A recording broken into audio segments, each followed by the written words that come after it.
Okay, this is a 2013 Hyundai Genesis Sedan, and I'm recording this because I couldn't find anything on YouTube about it. I was getting some inside tire wear, as you can see here on my front tires. Right there. And went to get an alignment, and they said they couldn't align it anymore than what it already was because the suspension was sagging. It was just too old. It's got about 128,000 miles. So they said I had to replace the shocks and springs, the strut. So all I did was take off the tire, and I removed this little bolt here that holds this brake line on. Then the two bolts on the back, right here and right here, for the brake caliper. And then I just set it up, so it's hanging there. Then on this side, I guess I'll show, is the sway bar end link right here. Because we're going to remove this, and all this comes out. So remove the nut on the back of this. I'm getting ready to knock this out, back this way. And then really the last thing to do is to take out these two things. And they're kind of a pain. I did the other side. The bolt inside can spin, and unfortunately, I don't know if you can see, but there is no like Allen key or anything in the middle to hold the bolt from spinning. So I had to take a Dremel on one of them, cut a slice into it, and then use a flathead screwdriver to hold it still while I used a wrench to tighten it up. Anyhow, once you pop those two things loose, you then got this bolt, 1, 2, 3, and 4, and then this whole thing comes out. And that's where I'll pick up the video back up. All right, I just did these two bolts. It's a 19 millimeter, pretty heavy, pretty big. I like to put the ratchet on here like this because I don't have a lot of power tools. I have an impact wrench, but it's electric and huge, so it doesn't fit very well inside car stuff. And then I just put a little pressure on it, and then I just smack it with my 2-pound sledge right here. And I mean, that's been working great for 25 years. So anyhow, once I loosen these up and you start to see a little gap here and here, then I just took that same sledge, and with these nuts still on, I smack it to pop these up. You can sort of see, if I can get the light, well, you can see it. You can see how they've popped up now. Now they're good and loose. I can go ahead and take off these nuts, and that should be able to, it'll actually just pop up on its own. The tension on it is naturally lifting up. So anyhow, that was it. All right, guys, so as you can see, those two things popped up out of here. Once you pop them, once you do that second one, be careful, because this thing falls out on you. It actually got me earlier on the other side, but that was just kind of dumb on my part. And then I went ahead and removed this first bolt up here. These are 14s, kind of an odd size, but I just found that it's a little bit easier to go ahead and get that one out, because you're fighting this thing. It's kind of annoying. So if you had an extension, it makes it a little bit easier. And then I completely forgot to mention, of course, if we're taking out the strut, you got to take out the bottom bolt, right? So that's a pretty big one. I think it's a 19.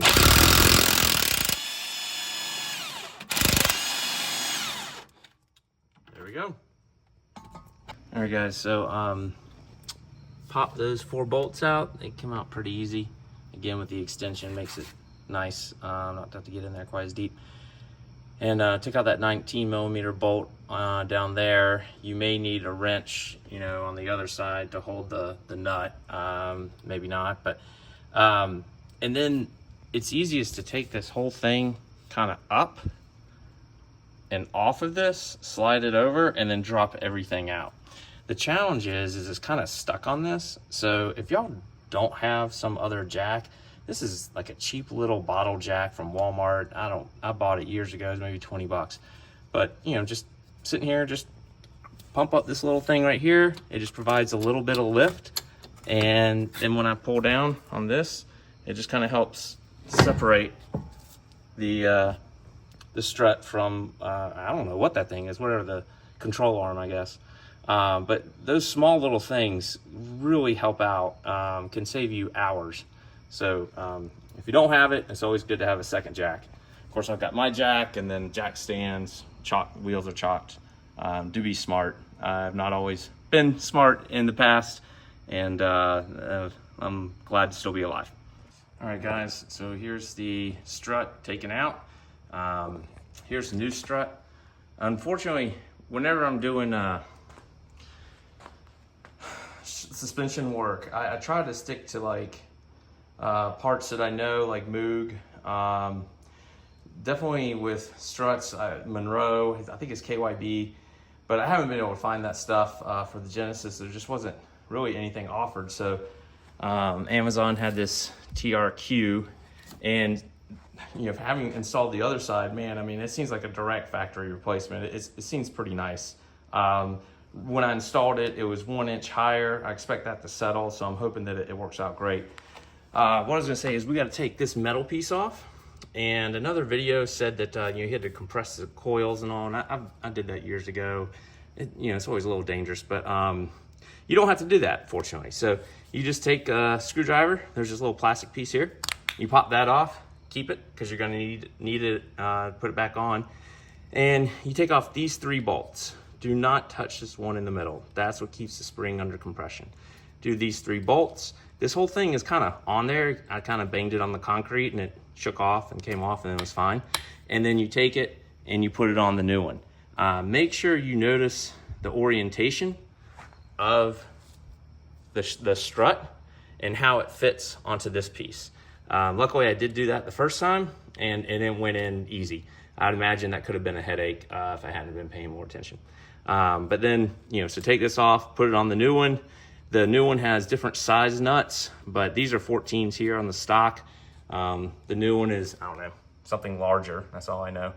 And then you put that plastic cover back on the center, and then you reinstall. That's pretty much it. This has taken me about 40 minutes to get to this point.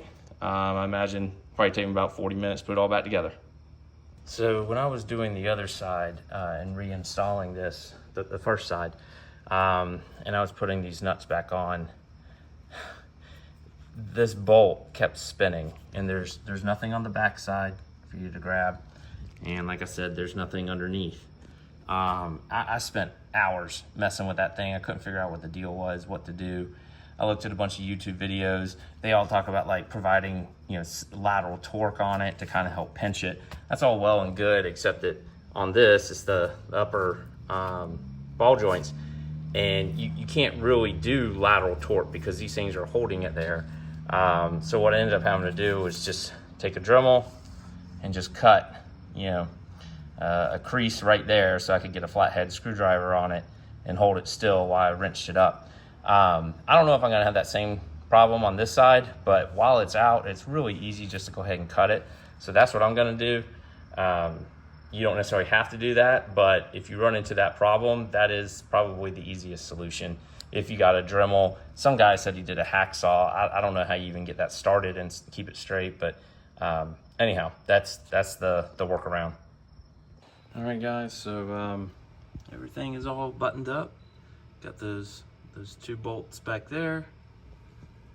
Number 3, number 4, they're all tightened up.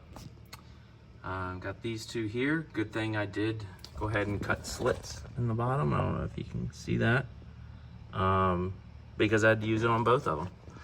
That is the dumbest thing Hyundai did, unless there's some other easier way. I don't know, and so far YouTube hasn't shown me.